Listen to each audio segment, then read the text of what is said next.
आज एक ऐतिहासिक दिन है। अरे बैठिए बैठिए, अरे हो गया। अरविंद सावंत जी बैठिए। आप please address to this chair please. आज सबसे बड़ा महत्वपूर्ण दिन है, उस पर भी आऊंगा।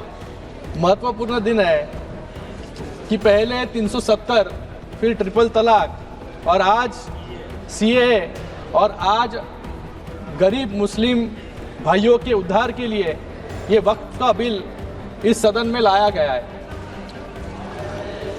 आज यहाँ पर कुछ साथी, अरे पुराने नहीं अभी भी हो सकते हो, उनको तो पहला प्रश्न मुझे पूछना है कि आज हरी जैकेट जो है बुधवार के लिए पहनी है या आज वक्त के लिए खास करके अरविंद सावंत जी ड्रेसअप करके आए थे। इनसे मुझे यूबीटी वालों से प्रश्न पूछना है। अपनी अंतरात्मा से इनको प्रश्न पूछना चाहिए कि बाला साहब आज होते तो ये क्या आज ये भाषण कर पाते यहाँ पर? आज इस सदन में एक बात साफ हो गई, ये यूबीटी वाले किसकी विचारधारा को मान रहे हैं और ये बिल का विरोध कर रहे हैं। इनके पास एक सुनहरा अवसर था अपनी गलतियों को सुधारने का, अपने इतिहास को संभालने का और विचारधारा को जिंदा रखने का, जिसके लिए कभी बाला साहब ठाकरे जी ने आंदोलन किया था। लेकिन अफसोस यूबीटी वालों ने उस विचारधारा को तो पहले ही बुलडोजर के तले जो है चुरोड़ मरोड़ दिया है। बाला साहब की जो विचारधारा थी वो स्पष्ट थी, हिंदुत्व की रक्षा, देश की एकता और बाकी धर्मों के लोगों के लिए सम्मान। लेकिन आज अगर बाला साहब यहाँ होते तो यूबीटी का डिसेंट नोट यहाँ पर अगर पढ़ते तो उनके आत्मा को बहुत वेदना जो है होती। हम ऐसे ही नहीं कहते कि औरंगजेब के विचारधारा पे इन लोग चल रहे हैं, अफजल खान के विचारधारा पे चल रहे हैं, लेकिन अभी उनके प्रॉपर्टी को प्रोटेक्ट करने के लिए खुलेआम जो है पत्र लिखने का काम भी यूबीटी वालों ने किया है। और इन्होंने यहाँ पे अभी कहा वैंडलाइजेशन ऑफ द औरंगजेब टूम, मतलब कौन से विचारधारा पे जो है यहाँ पर चल रहे हैं। जो औरंगजेब आज महाराष्ट्र में आया छत्रपति शिवाजी महाराज जी को पकड़ने के लिए, छत्रपति संभाजी महाराज जी को हालाल करके जिन्होंने मारा, आज उनकी वकालत करने की नौबत जो है कांग्रेस के साथ खड़े होने के बाद इस यूबीटी वालों पे आया। इन्होंने कभी पत्र लिखा नहीं। जब पालघर में साधु हत्याकांड हुआ तभी इनके मुंह से कुछ भी निकला नहीं, तभी चुप बैठे थे। लेकिन आज औरंगजेब के बारे में बात निकली तो यहाँ पे इनको जो है तिलमिलाट जो है यहाँ पर हो रही है। सुनने का आदत डालो। आज इंडिया अलायंस का एक भी मुख्यमंत्री नहीं होगा जिन्होंने अपने कार्यकाल में वक्फ बोर्ड के भ्रष्टाचार पर इंक्वायरी नहीं की हो। हमेशा ये अनकॉन्स्टिट्यूशनल वाक्य जो है यहाँ पर बोलते रहते हैं। मैं कुछ उदाहरण यहाँ पर देना चाहूंगा। 2011 में ये तृणमूल कांग्रेस की सरकार बंगाल में थी और कांग्रेस केंद्र सरकार में थी और ममता बनर्जी ने बंगाल में 1000 करोड़ के वक्फ घोटाले की सीबीआई जांच की मांग की थी।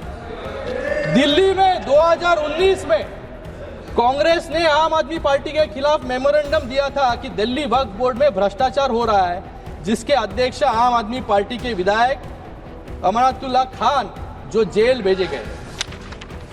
उत्तर प्रदेश में भी समाजवादी पार्टी के शासन के दौरान अखिलेश यादव जी की सरकार में मंत्री रहे आजम खान ने वक्फ का मंत्री होते हुए, सही है ना भाई, सही है, बाहर आपसे तो बात किया मैंने, आपको पता है, वक्फ के मंत्री होते हुए खुल्लम खुल्ला लूट मचाई। सत्ता के संरक्षण में जबरन जमीनों को वक्फ संपत्ति घोषित करके अपनी निजी जागीर बनाने की कोशिश की। आज 50 से ज्यादा मामले उन पर दर्ज है और आज जेल में वो सलाखों के पीछे है। आप कांग्रेस ने भी उनका विरोध किया था। ऐसा ही एक और उदाहरण सामने आया है दिल्ली में, जब कांग्रेस सरकार ने रातों रात 123 कीमती और प्राइम लोकेशन पर स्थित संपत्तियों को दिल्ली वक्फ बोर्ड को सौंप दिया इलेक्शन के पहले। और तेलंगाना में भी ऐसा ही उदाहरण है कि जहां पर तेलंगाना के चीफ मिनिस्टर ने यहां पर कहा सबसे पहला मैंने विरोध किया, लेकिन आज इसी तेलंगाना में सबसे ज्यादा लिटिगेशन है। 77,000 करोड़ से ज्यादा जमीन, 77,000 एकड़ से ज्यादा जमीन वक्फ के पास है, लेकिन सिर्फ 22,000 एकड़ जमीन विवाद मुक्त है। बाकी 55,000 जमीन जो है विवाद उसके ऊपर है, क्योंकि उन जमीनों पर गवर्नमेंट सरकारी संपत्तियां हैं और गवर्नमेंट के वास्तु जो है वहां पर बने हैं। गौरव गोगोई जी कह रहे थे कि ये लोग रिफॉर्म ला रहे हैं, बिल से समस्या बढ़ेगी। मैं कहता हूं यहां पर बिल से जरूर समस्या बढ़ेगी, लेकिन किसकी बढ़ेगी? जिन्होंने यहां पर लूट मचाया और भ्रष्टाचार किया, उनके लिए जो है यहां पर बिल से दिक्कतें जो है बढ़ने वाली है। यहां पर इन्होंने कुछ कहा कि अंग्रेजों के लिए मर्सी पिटीशन लिखा था। मैं यहां पर यूबीटी वालों से पूछना चाहूंगा कि बाजू में बैठ के जिन्होंने सावरकर जी को गाली देने का काम किया, उनके ऊपर प्रश्न पूछने का हिम्मत इन पे नहीं है। लेकिन ये भूल गए अफजल गुरु के लिए किसने पिटीशन दायर की थी। सभापति महोदय कि आपने मुझे इस बहुत ही महत्वपूर्ण बिल पर बोलने का अवसर दिया। मैं मेरे पार्टी शिवसेना और हमारे नेता एकनाथ शिंदे जी की तरफ से इस बिल का पूरी तरीके से समर्थन करता हूँ और आज एक ऐतिहासिक दिन है। अरे बैठिए, अरे हो गया। अरविंद सावंत जी बैठिए। आप please address to this chair please. आज सबसे बड़ा महत्वपूर्ण दिन है, उस पर भी आऊंगा। महत्वपूर्ण दिन है कि पहले 370, फिर ट्रिपल तलाक और आज सीए और आज गरीब मुस्लिम भाइयों के उद्धार के लिए ये वक्त का बिल इस सदन में लाया गया है। आज यहां पर कुछ साथी, अरे पुराने नहीं, अभी भी हो सकते हो, उनको तो पहला प्रश्न मुझे पूछना है कि आज हरी जैकेट जो है बुधवार के लिए पहनी है या आज वक्त के लिए खास करके अरविंद सावंत जी ड्रेसअप करके आए थे। यहां पर मुझे उनका भाषण सुनते वक्त बहुत वेदना हुई,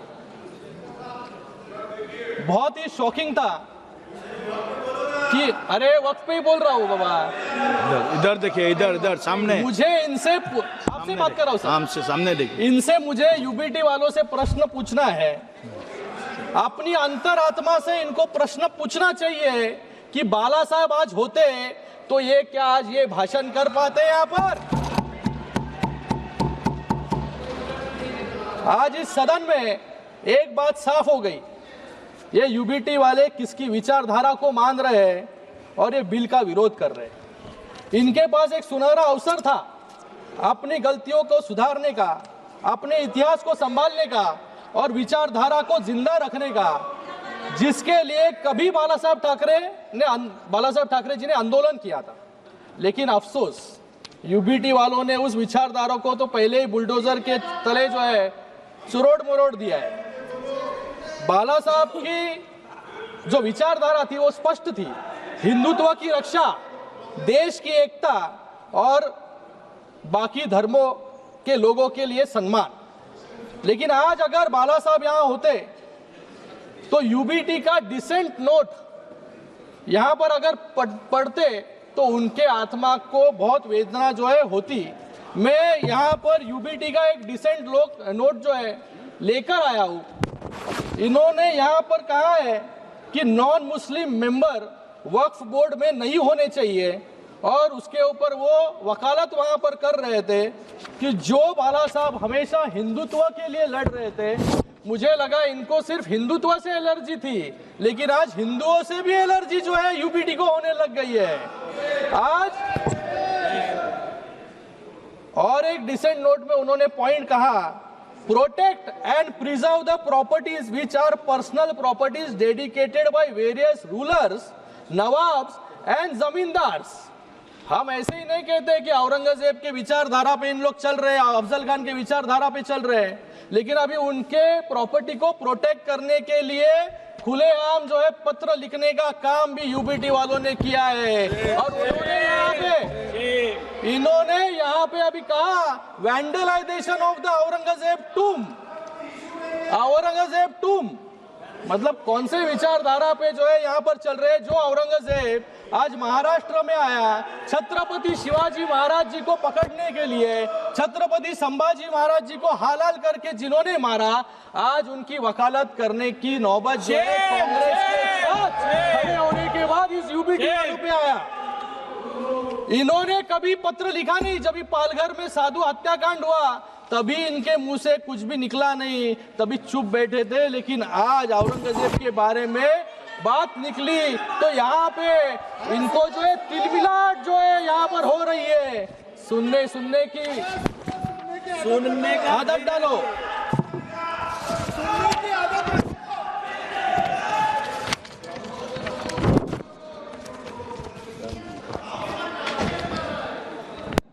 मैं यहाँ पर इन्होंने और कहा यहाँ पर 370 कलम हटाने के बाद कश्मीर में क्या हुआ। बाला साहब ठाकरे जी जब भी थे तभी उन्होंने कहा कि मुझे एक दिन अगर प्रधानमंत्री बनाएंगे तो सबसे पहले मैं 370 कलम को हटाऊंगा।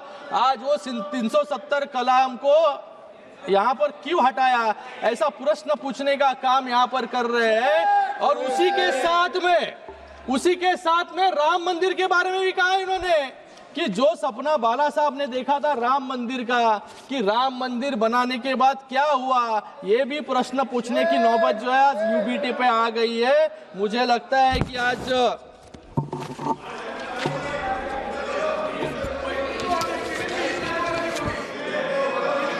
यहाँ पर ये बिल जो है, ये बिल का नाम बदलकर unified Waqf management empowerment efficiency and development यानी उम्मीद रखा गया है। ये उम्मीद सिर्फ एक शब्द नहीं, ये इस कानून का सार है, इस कानून का आधार है, क्योंकि ये उम्मीद देता है उन सभी गरीब मुस्लिम समुदाय के लोगों को जिनका अधिकार वक्फ के आड़ में छीन लिया गया और उसको भ्रष्टाचार और लूट का साधन बना दिया गया।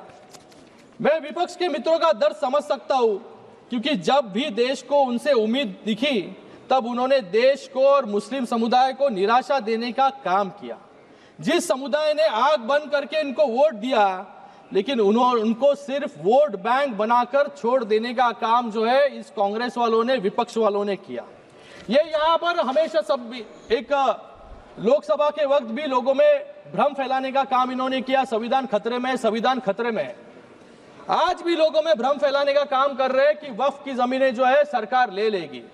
लेकिन आज यहाँ पर वक्फ बाय यूजर, यहाँ पर एक अमेंडमेंट लाया गया कि जो ये बिल आने के बाद इसके पहले के सभी वक्फ जो अनडिस्प्यूटेड प्रॉपर्टीज है वो वक्फ पे जाएंगे।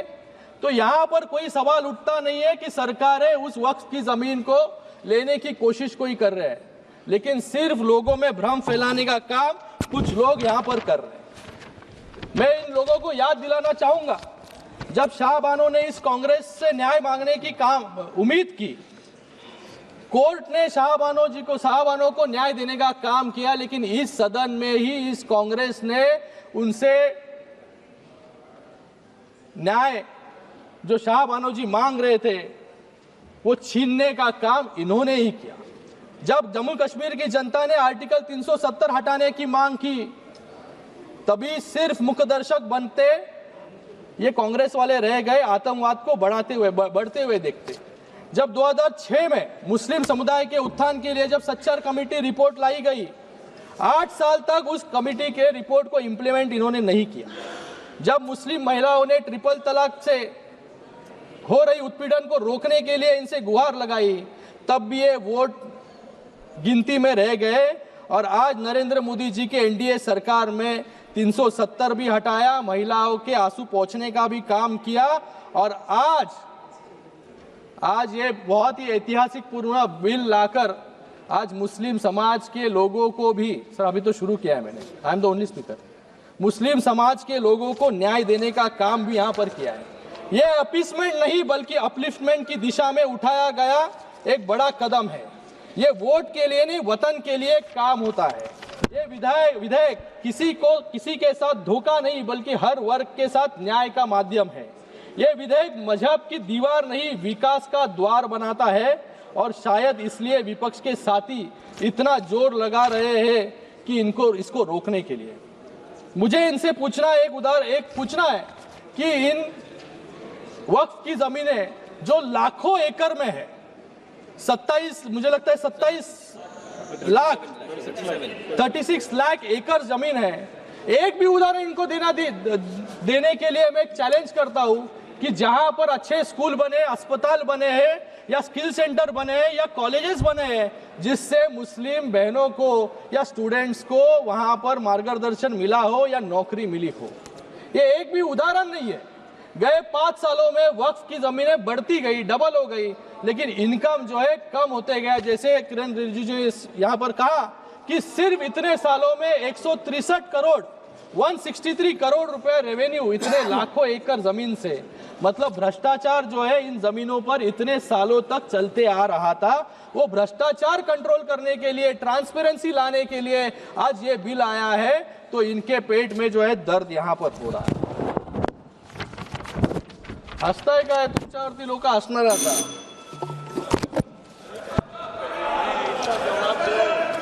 आज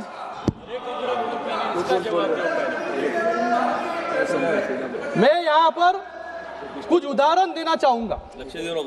यहाँ पर इंडिया अलायंस के सभी साथी इसका विरोध कर रहे हैं, लेकिन आज इंडिया अलायंस का एक भी मुख्यमंत्री नहीं होगा जिन्होंने अपने कार्यकाल में वक्फ बोर्ड के भ्रष्टाचार पर इंक्वायरी नहीं की हो। हमेशा ये अनकॉन्स्टिट्यूशनल वाक्य जो है यहाँ पर बोलते रहते हैं। मैं कुछ उदाहरण यहाँ पर देना चाहूंगा।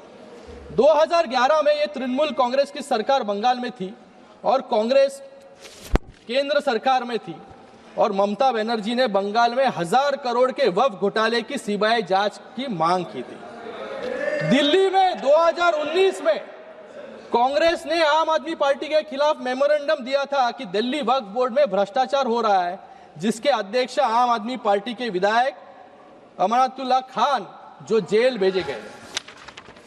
उत्तर प्रदेश में भी समाजवादी पार्टी के शासन के दौरान अखिलेश यादव जी की सरकार में मंत्री रहे आजम खान ने वक्फ का मंत्री होते हुए, सही है ना भाई, सही है, बाहर आपसे तो बात किया मैंने, आपको पता है, वक्फ के मंत्री होते हुए खुल्लम खुल्ला लूट मचाई।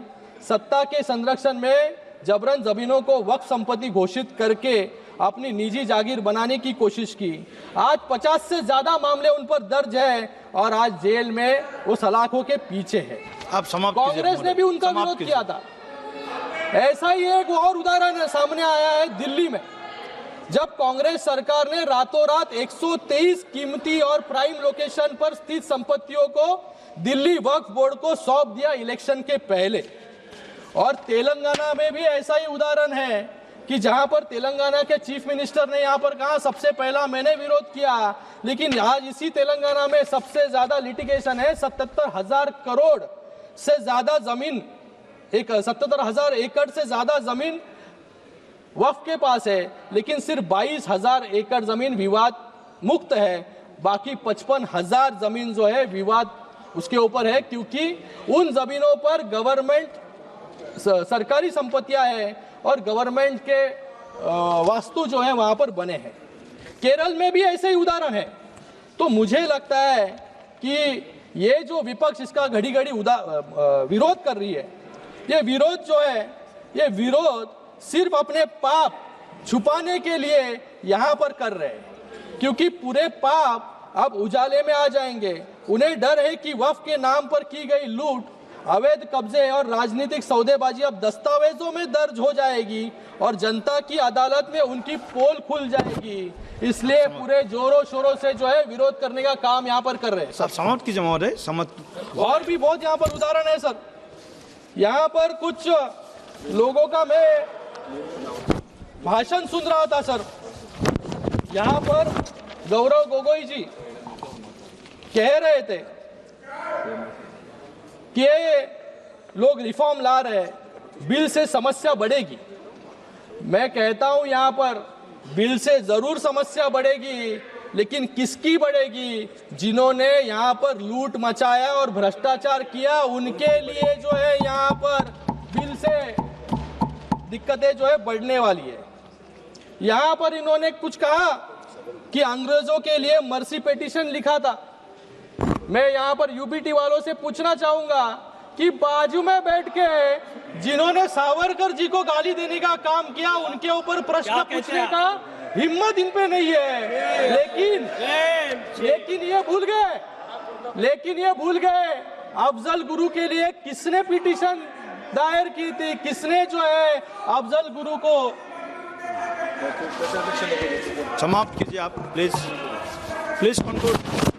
मैं यहाँ पर अपनी बात समाप्त करने से पहले, ये जो बिल है 2011-12 में 25% मुसलमान गरीब रेखा से नीचे थे। ये आंकड़ा सिर्फ एक संख्या नहीं बल्कि एक कड़वा सच है, जो दशकों से चली आ रही उपेक्षा और तुष्टीकरण की नीतियों का परिणाम है। वक्फ संशोधन विधेयक 2025 इस दिशा में एक क्रांतिकारी कदम है। यह बिल न तो किसी समुदाय के खिलाफ है, न ही किसी के धार्मिक भावनाओं को ठेस पहुंचाने के लिए। यह बिल पारदर्शिता लाने का वादा करता है। यह वक्फ संपत्तियों को अवैध कब्जों से मुक्त करने का संकल्प लेके आता है। धन्यवाद माननीय महोदय, धन्यवाद। सबसे बढ़कर ये उन मुसलमानों को सशक्त बनाने का रास्ता खोलता है जिन्हें सालों तक कमजोर रखा गया। वक्फ की संपत्तियों जो मुस्लिम समुदाय के कल्याण के लिए थी, लंबे समय से भ्रष्टाचार, कुप्रबंध और अतिक्रमण की भेंट चढ़ती रही। इस बिल के जरिए सरकार ये सुनिश्चित करना चाहती है कि इन संपत्तियों का सही इस्तेमाल हो, शिक्षा के लिए, रोजगार के लिए, गरीबी से जूझ रहे मुस्लिम भाई बहनों के उत्थान के लिए। ये बिल मुसलमानों को मजबूत करने का औजार है, न कि उनका हक छीनने का। धन्यवाद। यहाँ पर धन्यवाद हमारा विचार है। मैं एक शेर समाप्त करूंगा। देश की उन्नति के लिए नए वक्त के साथ चलना होगा। देश के उन्नति के लिए नए वक्त के साथ चलना होगा और मुसलमान भाइयों और बहनों की तरक्की के लिए नए वक्फ के साथ आगे बढ़ना होगा। धन्यवाद। धन्यवाद।